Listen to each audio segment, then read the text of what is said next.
যে জুলাই গণঅভ্যুত্থানের পরেও আমাদের শহীদ ওসমান হাদি ভাইয়ের হত্যার বিচারের দাবিতে শান্তিপূর্ণ অবস্থান কর্মসূচি পালন করছিল, কিন্তু তাদের শান্তিপূর্ণ অবস্থান কর্মসূচির উপরে এই অথর্ব প্রশাসন হামলা করেছে। আমরা বলে দিতে চাই, আমরা এই অথর্ব প্রশাসন কারু ইন্ধনে অবশ্যই আমাদের ভাইদের উপরে হামলা করেছে।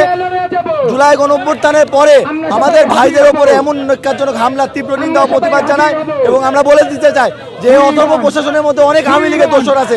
এই আওয়ামী লীগের দোসররাই এই হামলার সাথে জড়িত আছে এবং অতি শীঘ্রই যারা আমাদের ভাইদের উপরে হামলা করেছে তাদের গ্রেপ্তার করে আইনের আওতায় নিয়ে আসতে হবে, না অন্যথায় আমরা ধরে নিব যে ডক্টর ইউনূসের ইন্ধনে আমাদের ভাইদের উপরে হামলা করা হয়েছে।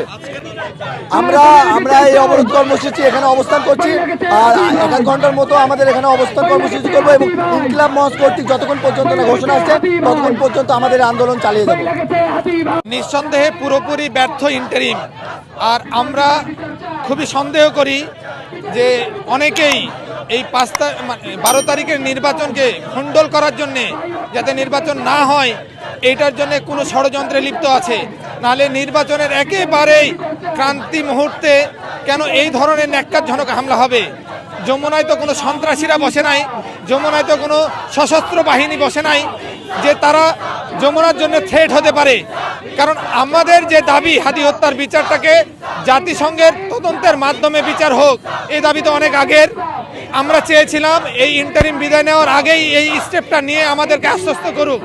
সেই কারণে আমাদের ভাইরা যমুনায় গিয়েছে।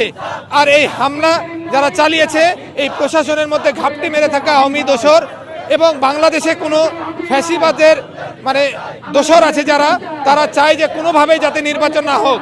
নির্বাচন না হলে এই নির্বাচনে অনেক ফ্যাসিস্ট অংশগ্রহণ করার সুযোগ পাবে বলে তারা মনে করে এবং আমরা মনে করি তাদের এই পরিকল্পনার অংশ হিসাবে কিছু উগ্র ফ্যাসিস্ট প্রশাসন এই হামলা চালিয়েছে।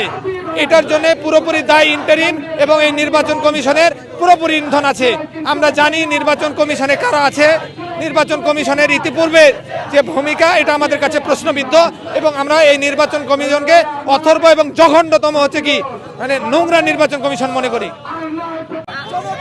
পর্যন্ত আপনারা দেখেছেন যে কালকে রাত থেকে যখন তারা সেখানে অবস্থান করছিল যমুনায়, দিয়ে আজকে সকালবেলা পরপর নবম গ্রেডের যে পে স্কেলটা ছিল সেটার দাবিতে রাজপথে আরও অনেক লোকজন নেমেছিল, কিন্তু তারা যে হাদি ভাইয়ের ঘটনার সাথে এপার ওপার করে বসেছিল এটা আর কেউ জানতো না সেভাবে।